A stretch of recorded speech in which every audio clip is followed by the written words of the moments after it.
우리 현장과 영상을 통해 예배드리는 우리 모든 성도 가정에 하나님의 한없는 은혜와 사랑이 함께 하시기를 주의 이름으로 축복합니다. 우리가 올해 들어서 요한계시록을 살펴보았습니다. 우리가 창세기는 지난해 살펴보다가 아브라함의 이야기까지 이제 보고 오늘부터 그 아들 이삭의 이야기로 창세기를 이제 진행하려고 합니다. 여러분 성경을 보면 우리가 그 갈라디아서, 로마서 또는 바울서신 같이 아주 논리적으로 논술적인 교리와 정말 그 다름없는 그런 성경도 있고요. 또 우리가 지난 요한계시록 같은 그런 독특한 그런 성경도 있고 시편도 있고 잠언도 있고 오늘 창세기 이 이야기와 같은 이런 성경의 내용들이 아주 다양하게 하나님께서 오늘 우리에게 주심을 우리가 먼저 기억을 해야 되는데, 그래서 제가 자주 썼던 그 말씀 가운데 성경을 잘 이해하려면 뭘 잘해야 되냐라고 했을 때 국어를 잘해야 된다. 사실이에요. 국어를 잘하려면 가령 성경의 그 하나님의 말씀, 성경은 하나님을 우리에게 계시하기 위한 말씀인데 하나님이 그 우리에게 말씀하실 때 다양한 방, 때로는 시로, 어떤 때는 교리적인 어떤 논술적으로, 또 이야기체로, 잠언으로 이런 하나님의 그 말씀을 다양하고 풍성한 문학적인 양식으로 우리에게 주셨음을 이해를 할 수 있어야 돼요. 근데 어떤 사람들 가운데는 성경 말씀을 다 교리로 보는 거예요. 그래서 교리로 막 꽤 맞추는 그게 성경을 잘 보는 것 같은데 그렇지 않습니다. 그러니까 창세기 이야기를 통해서도 하나님은 로마서를 통해 하나님이 어떤 분이신지를 계시하신 하나님은, 또는 요한계시록을 통해서도 말씀하신 하나님은 창세기의 이런 이야기, 어떻게 보면 그 오늘 본문의 말씀은 아브라함의 아들 이삭의 그 결혼의 이야기를 통해서도 얼마든지 우리에게 하나님이 어떤 분이신지를 우리에게 알려주시는데, 오늘부터 이 이삭의 이야기를 살펴보기를 원하는데요. 이삭의 이야기는 당연히 그의 아버지 아브라함과 관계돼서 시작을 합니다. 오늘 24장 1절 말씀을 보면 아브라함이 나이가 많아 늙었고 여호와께서 그에게 범사에 복을 주셨더라. 우리가 창세기 12장을 보면 하나님이 아브라함에게 내 고향과 친척과 아버지 집을 떠나 내가 내게 지시할 땅으로 가면 내가 너로 큰 민족을 이루겠다라고 하시는 그 약속의 말씀을 따라 아브라함이 출발했던 때가 몇 살이냐면 75세였어요. 그리고 우리가 지난해 보았듯이 그 과정에서 다양하게 많은 일들이 있었는데 오늘 본문에 이제 아브라함의 나이가 많았을 때 도대체 한 몇 살쯤 됐을까? 창세기 23장에 보면 짐작할 수 있는 것이 아브라함의 아내 사레가 죽어요. 몇 살에 죽는다고 그래요? 127세. 여러분 사라와 아브라함은 몇 살 차이가 납니까? 10살 차이가 나요. 10살. 그래서 그 아브라함의 나이 100세, 사레 나이 90에 아들 이삭을 낳거든요. 그러면 지금 사라가 127세에 죽었으니까 그때 아브라함의 나이는 몇 살이었던 거예요? 최소한 137세. 137세.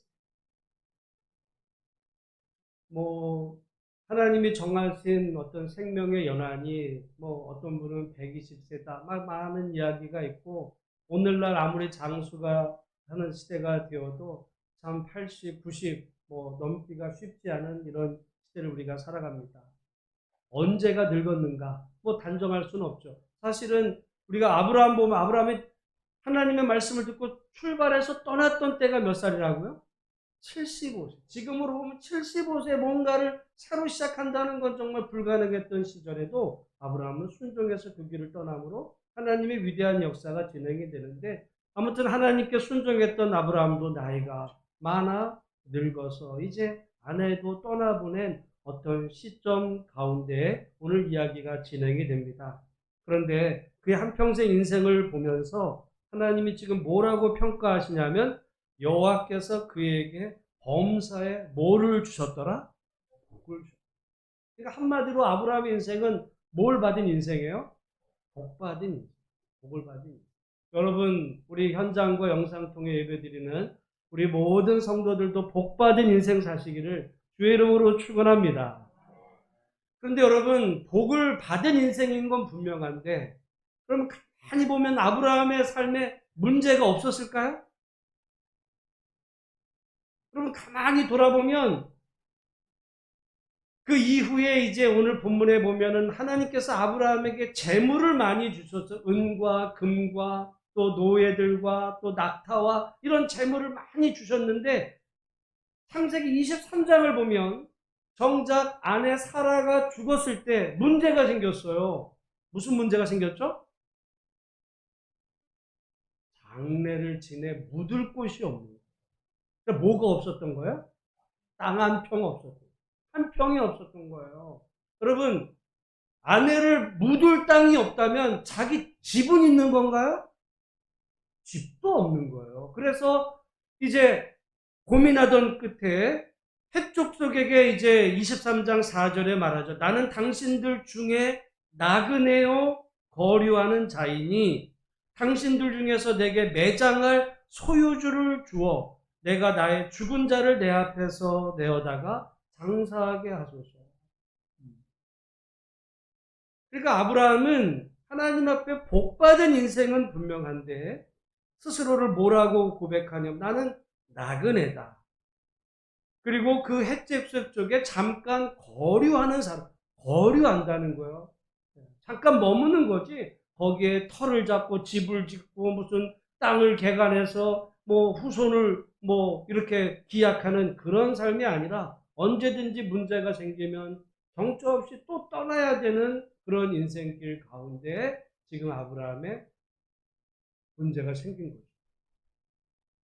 그러니까 아브라함은 여러분 겉으로 보면 소도 많고 또 뭐 그 노예도 많고 재물도 많으니까 부자 같은데 정작 자기 아내 시신을 묻을 땅 한 평 없는 그런 삶.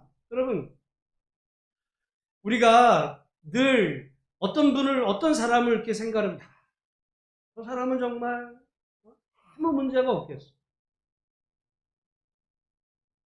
저 사람 정도 사람이 되면 문제가 없겠어. 여러분 그 사람한테 가서 물어보면 문제가 없을까요? 우리가 볼 때는 다 있는 것 같아도 가만히 들여보면 아마 우리나라 재계의 이 저기 그 재산 서열 순서가 조금 아마 바뀌었는데 우리나라에서 어쨌든 최고 부자면은 당연히 누구라고 생각하겠어요? 삼성의 뭐 이재용 부회장이 부자라고. 저렇게 돈이 많으면 얼마나 행복할까? 여러분 과연 가서 물어보면 행복할까요? 이혼했죠. 아무튼 뭐 문제가 많아요. 여러분 우리는 늘 하나님이 내게 주신 것에 만족해야 하기보다는 내가 어떤 것을 원하는데 그것을 가진 것 같이 보이는 그 사람을 보면서 부러워할 때가 있는데요.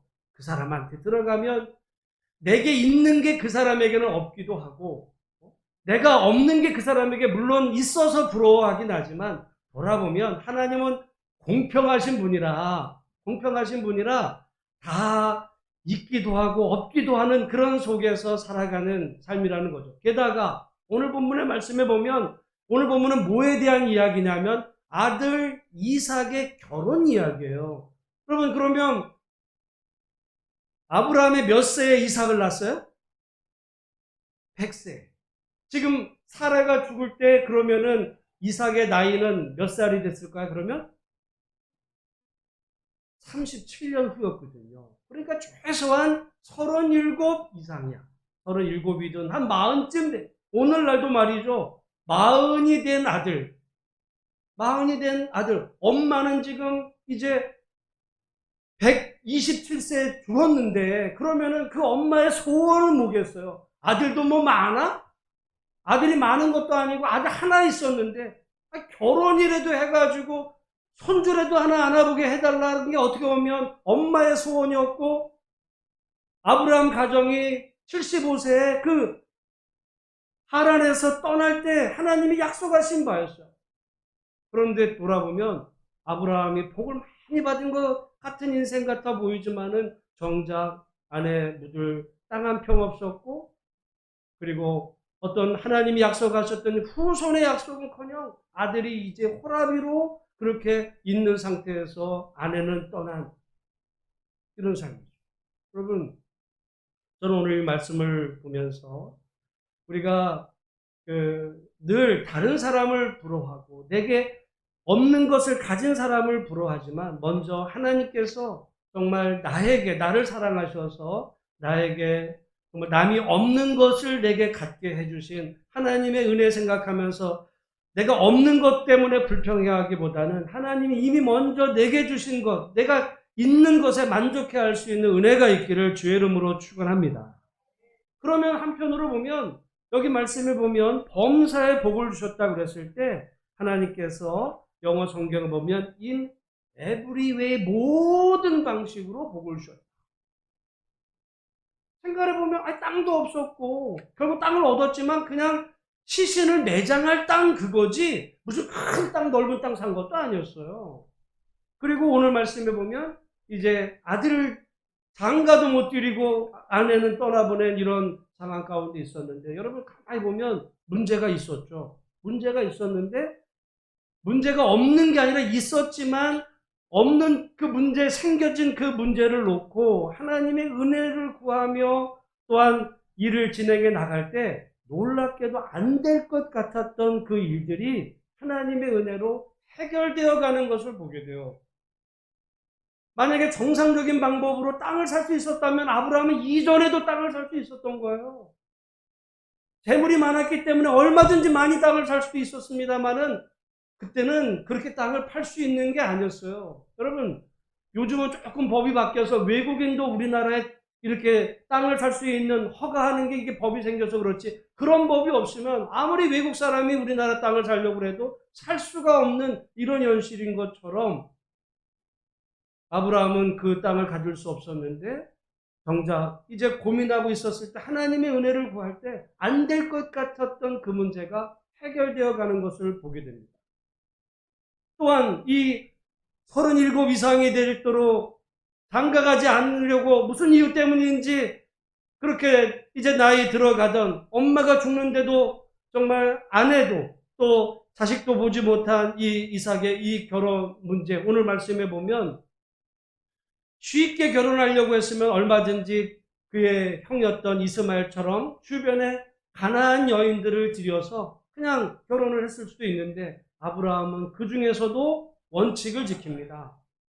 그 주변에 불신 어떤 가정이 아니라 고향의 그 여인을, 게다가 하나님이 택한 그 여인을 이제 며느리로 또 아들의 아내로 삼게 하기 위해서 그 길을 했을 때 오늘 말씀에 보면 안 될 것 같았던 그 일들이 하나님의 은혜의 방식으로 아주 순적하게 해결되어 가는 것을 보게 돼요. 여러분, 그거예요. 오늘 말씀에 아브라함이 범사에 복을 받았다라고 했을 때 문제가 없었다는 게 아니라 사람은 모두에게 다 문제가 있어요. 여러분에게도 지금 문제가 있을 수 있어요. 그러나 내게 생긴 그 문제가 아니라 그 문제를 놓고 기도하는 가운데 하나님의 은혜를 구할 때 이전까지는 안 될 것 같았던 그런 그 문제가 하나님의 도우심과 인도하심으로 해결되어 갈 수 있음을 오늘 이 시간 믿음으로 하나님 앞에 아멘할 수 있는 우리 모두가 다 되시기를 주의 이름으로 축원합니다. 포기하는 건 우리지 하나님이 아니에요.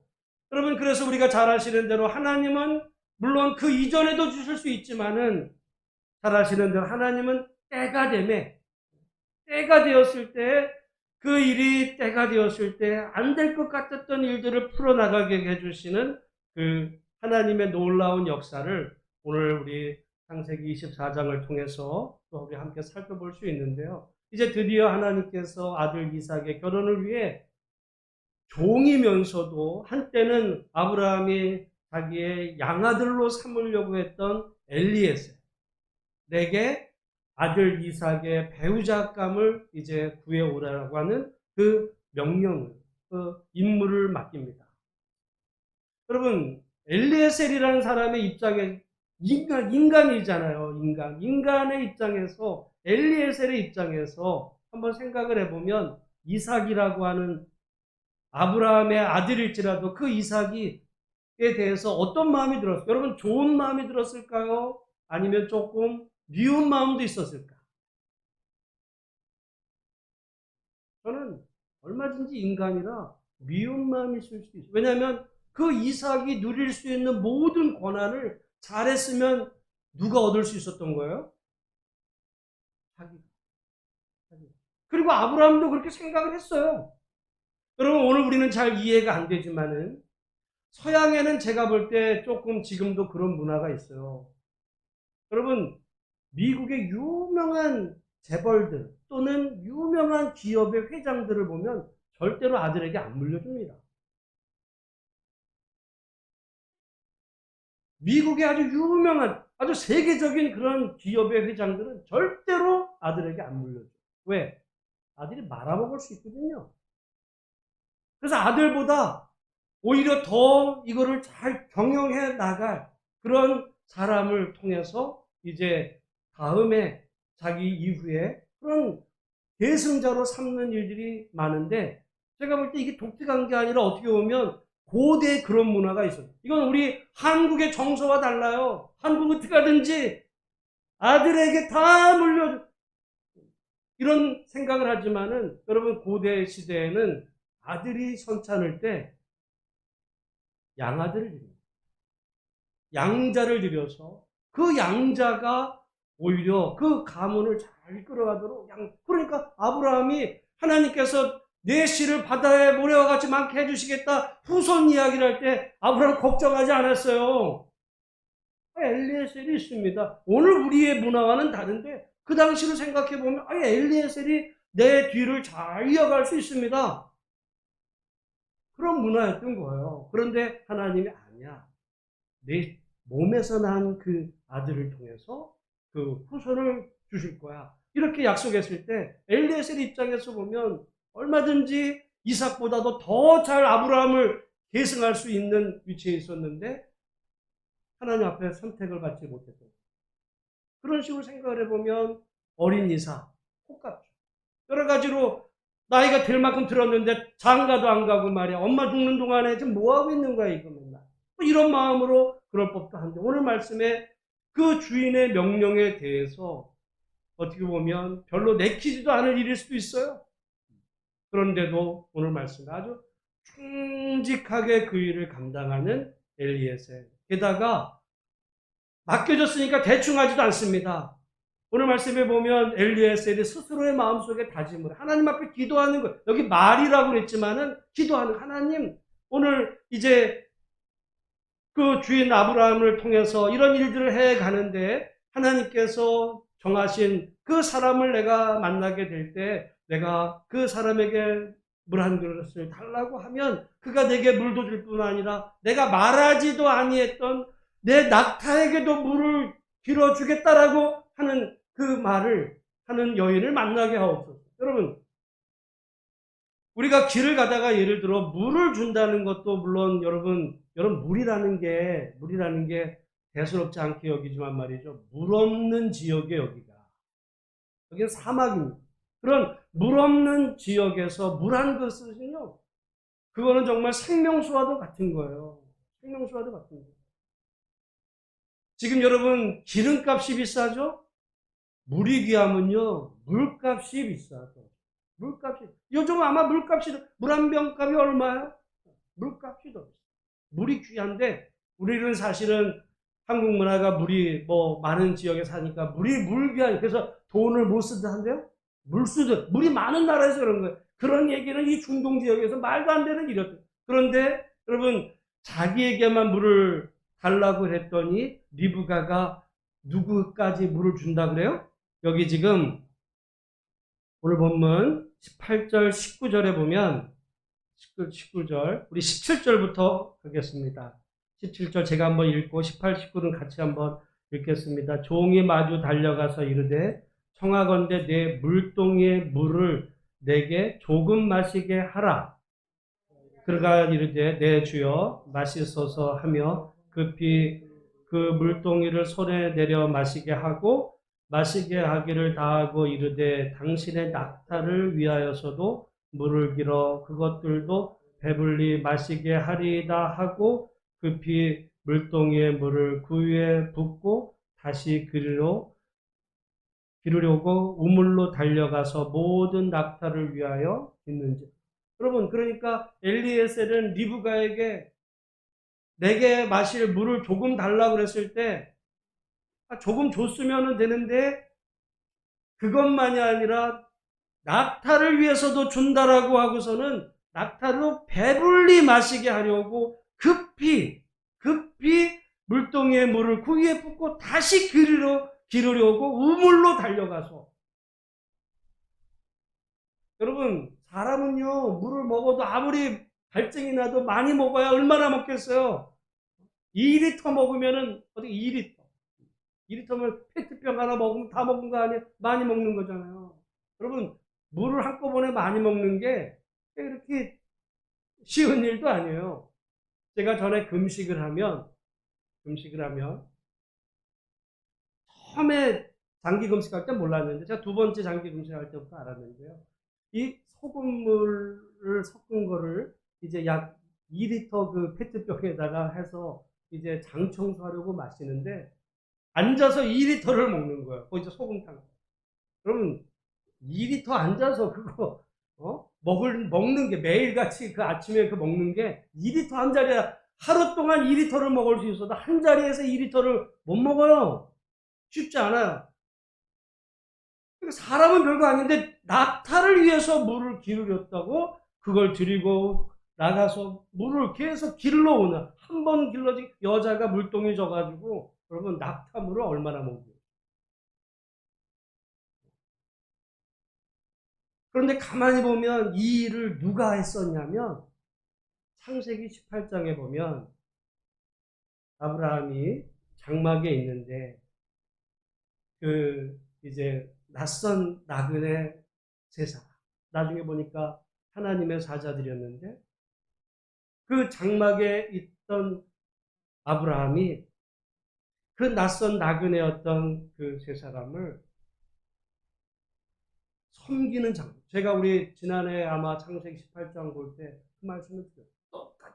여러분이 오늘 현장이나 또는 영상을 통해 보시면 오늘 오후에 한번 창세기 18장하고 오늘 본문에 보면 똑같아요. 아브라함이 달려가요.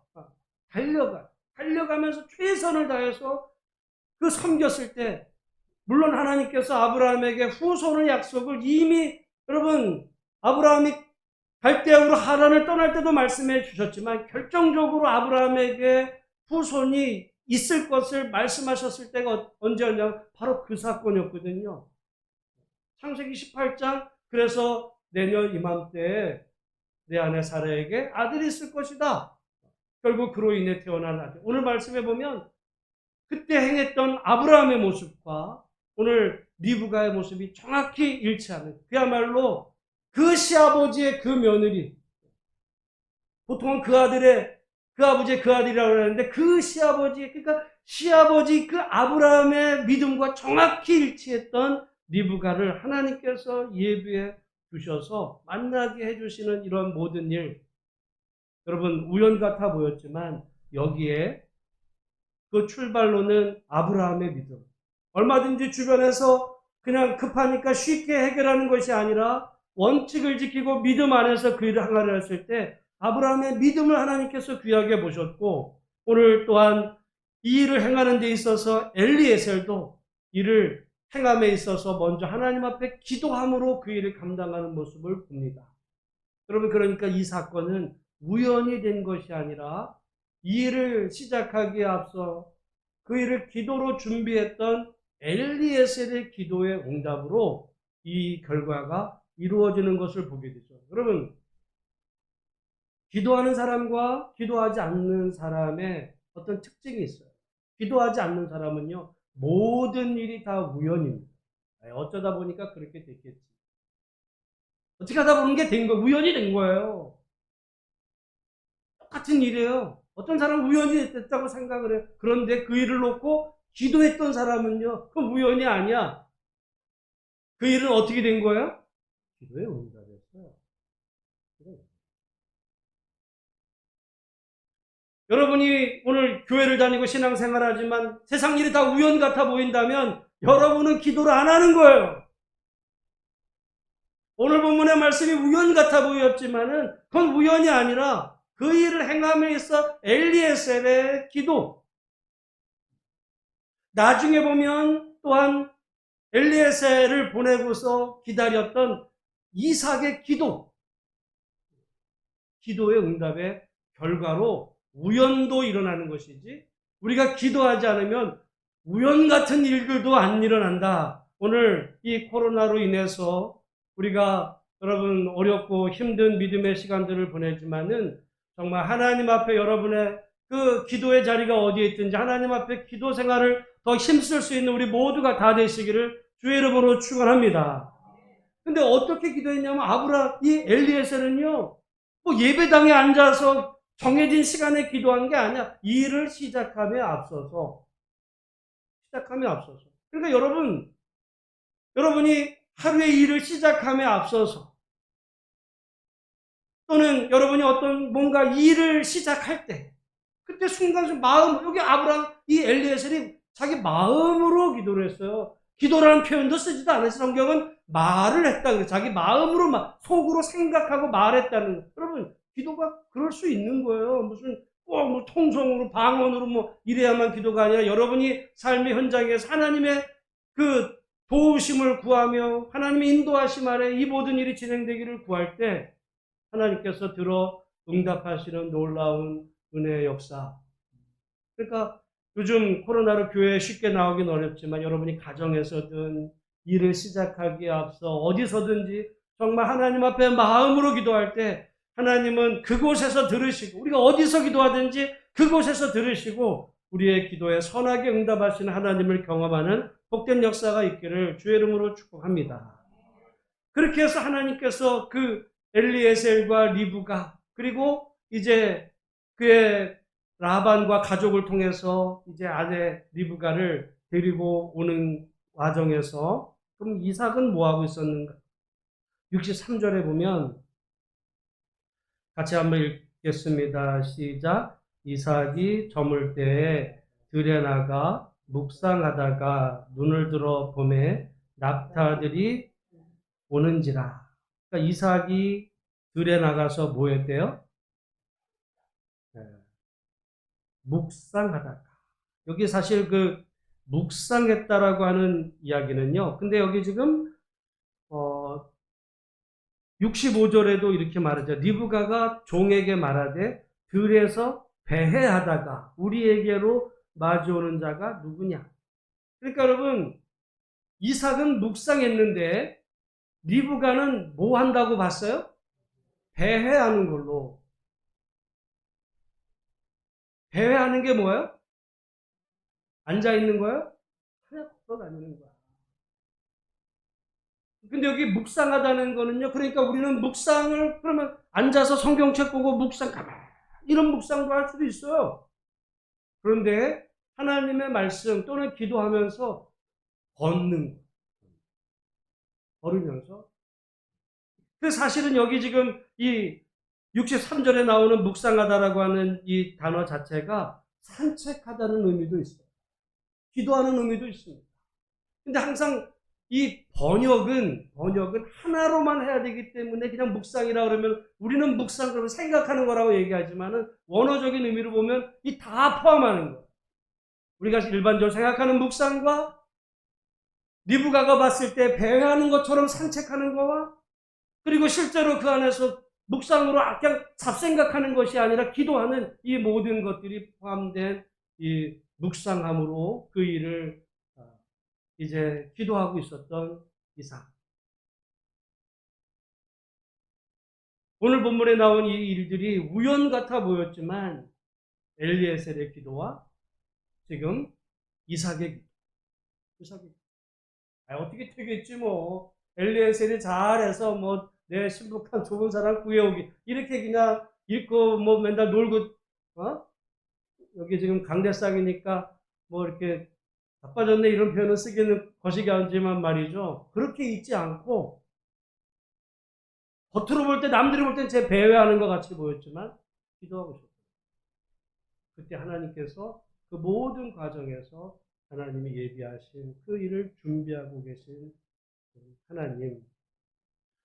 오늘 좀 전에도 말씀드린 것처럼 우리에게 일어나는 모든 일들이 기도하지 않으면 우연 같아 보이는 일도 일어나지 않지만 우리가 하나님 앞에 기도할 때 이삭도 기도했지만 엘리에셀도 기도했고 그를 보냈던 아브라함은 기도하지 않아요. 아브라함이야말로 정말 간절하죠. 이런 모든 기도를 통해서 합력하여 선을 이루시는 하나님의 위대한 역사가 이루어지는 것을 보면서 여러분 오늘 이 코로나 시대에 우리 각자의 삶의 처소에서 하나님 앞에 더 기도 생활에 힘쓸 수 있는 우리 모든 성도들이 다 되시기를 주의 이름으로 축원합니다. 여러분 한번 생각해 보세요. 그 아들의 결혼식, 그는 영적인 일이에요? 세속적인 일? 여러분 자녀를 결혼시키는 일은 영적인 일이에요? 세속적인 일? 우리가 보통 영적인 일이다 그러면 뭐 교회 예배하고 기도하고 뭐 어떤 이런 교회를 섬기었다 이런 일을 우리 영적인 일이다 생각을 하고 우리 자녀 결혼시키는 일은 이거는 세속적인 일이라 생각을 해요. 제가 볼 때 우리 2000년 기독교 역사에서 성경에서 제일 벗어나게 만들었던 그 첫 출발이 뭐냐? 바로 거기 이원론이거든요. 이원론. 영적인 것과 세속적인 것을 구분시켜 놨어요. 이게 플라톤 철학인데 지금 한국 기독교만이 아니라 미국 기독교 다 포함해서 2000년 기독교가 마치 그게 성경적인 것처럼 생각을 해요. 영적인 것과 세속적인 일. 교회 일은 영적인 일이고 내가 결혼하고 직장 생활하고 가정 생활하는 것은 세속적인 일. 영역으로 구분을 해요. 아니에요. 오늘 말씀에 보면 이삭의 결혼은 그런 구분으로 보면 완전 세속적인 일이지만 오늘 말씀을 진행해 보면 이건 완전히 영적인 일이었어요. 완전 영적인 일이야. 여러분 아시겠지만 제가 이런 부분에 얼마나 이제까지 목회하고 설교하면서 강조해 왔는지를 모르겠어요. 겉으로 볼 때 영적인 거와 세속적인 게 나뉘지가 않아요. 일반적으로 보면 우리가 교회 생활, 예배가 영적이잖아요. 목회가 영적이잖아요. 직분이 영적일 수 있잖아요. 천만의 말씀이에요. 가장 세속적일 수 있어요. 왜 예배를 드리는지. 정말 살아계신 하나님 앞에 겸손하고 거룩한 마음으로 예배를 드리면 영적인 게 되는데 아니야. 예배 드리는 목적이 복 받으려고 합니다. 내 세속적인 뭔가를 받아내기 위한 어떤 통로예요, 그게. 또는 내가 어떤 자리에 없으면은 남들이 뭐라 그럴까. 완전히 세속적인 어떤 목적으로, 목회자인 경우는 어떤 자기의 목회적인 성공을 위해서. 교회 식군자들도 마찬가지인 거예요. 겸손하게 하나님 섬기는 게 아니라 내가 교회를 다녔으면 이 정도 평가는 받아야지. 그래서 여러분 교회 생활하다가 말이죠. 교회 꼭 임직자, 중직자 투표해서 떨어지면 시험 받아 나가는 분들이 있어요. 어떤 이유예요? 교회 일을 세속적으로 교회 다니면은 진급한다 생각하는 거예요. 직장에서의 진급처럼 교회 생활을 세속적인 목적으로 하면 여러분 아무리 그 일을 해도 하나님의 영광을 안 받으세요. 근데 오늘 여기 말씀해 보면 결혼 문제를 완전히 영적인 방식으로 하나님께 영광을 돌리며 하나님의 뜻을 구하며 그 일을 하는 거예요. 여러분 저는 늘 생각합니다. 그래서 저는 저는 그걸 잘 몰랐기 때문에 제가 신학을 하게 되고, 저는 신학을 한 게 너무너무 감사해요. 왜냐하면 내가 신학을 하고 내가 깊이 성경 말씀을 연구하지 않았다면 제가 여러분에게 설교하는 이 내용을 내가 과연 알았을까? 그거 생각하면 나는 신학한 게 너무너무 감사하고 고맙지만, 그러나 혹시라도 목회자는 영적인데 직장 생활하는 것은 그렇지 않다고 생각한다면 천만의 말씀. 직장에서도 어떤 사람이 자기가, 아까 우리 장로님 기도하실 때 정말 우리 세상에서 빛과 소금의 역할을 감당하며, 여러분 차라리 목회자가 쉬울 수 있어요. 근데 직장 생활에서 자기가 정말 그곳에서 그리스도의 자녀답게 하나님의 영광을 드러내며 그 일을 행하는 거 어려워. 하루의 일을 시작하면서 그야말로 직장 생활할 때도 월급 받으려고, 그분이 아무리 장로라도 월급 받으려고 직장, 그건 하나님 영광이 아니야. 자기 그냥 일하는 거지. 돈벌이 수단인데, 그곳에서 그걸 통해서 정말 최선을 다하고, 그러니까 누가 보든 안 보든 하는 거예요. 하나님께 영광을 돌리며 하고, 거기에서 얻어진 그 소득으로 하나님 앞에 예물을 생활을 감당하는 그런 건강한 그분은요, 제가 볼 때 목회자들보다도 100배는 더 훌륭하죠.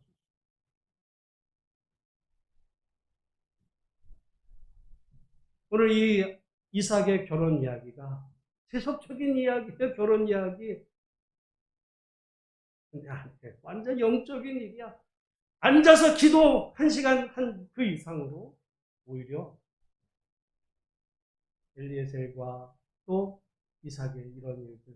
오늘 여러분, 오늘 세상은 뭐 세속적인 일과 영적인 일을 구분하려고 하는 이런 시대 가운데, 그러면 너무너무 편해요. 왜? 나는 교회 예배 드렸어. 아, 나 영적인 사람이야. 아니요. 그래서 하나님은 우리의 겉모습이 아니라 중심을 보고, 너 왜 예배? 뭔 예배 드렸는데? 여러분, 오늘 현장이 아니라 지금 어쩔 수 없어서 가정에서 정말 이 핸드폰 영상으로 예배 드릴 수 있어요. 정말 하나님의 은혜를 사모하는 마음으로 예배 그곳에서 드린 그것이 하나님이 기뻐 받으시는, 오히려 현장에 나와서 예배 드리는 거 더 기뻐 받. 하나님은 중심을 보시는 우리 하나님이시기 때문에 그렇다는 이야기. 여러분, 모쪼록 오늘 우리들의 삶 속에서 정말 내가 이 땅을 살아가는 가운데 하나님의 자녀로서 기도하는 가운데 내게 주어진 일들을 기도함으로 잘 감당하고, 일터에 나가서서도 또한 우리가 가정생활할 때도 누구를 만나든지 정말 그 일을 통해서 하나님께 영광 돌리는 그런 믿음의 삶을 살아가시는 복된 은혜가 우리 모두 가운데 있으시기를 주의 이름으로 축원합니다. 결론적으로 기도하지 않으면 우연 같은 일도 벌어지지 않지만, 우리가 기도하는 가운데 일을 진행해 나가면 정말 우연 같아 보이는 그런 하나님의 섭리를 우리가 경험할 수 있는 줄로 알아서 그렇게 믿음으로 오늘 우리의 삶을 살아드리는 한 분 한 분들이 다 되시기를 주의 이름으로 축복합니다. 기도하겠습니다. 하나님 아버지 은혜를 감사합니다. 오늘 이 아브라함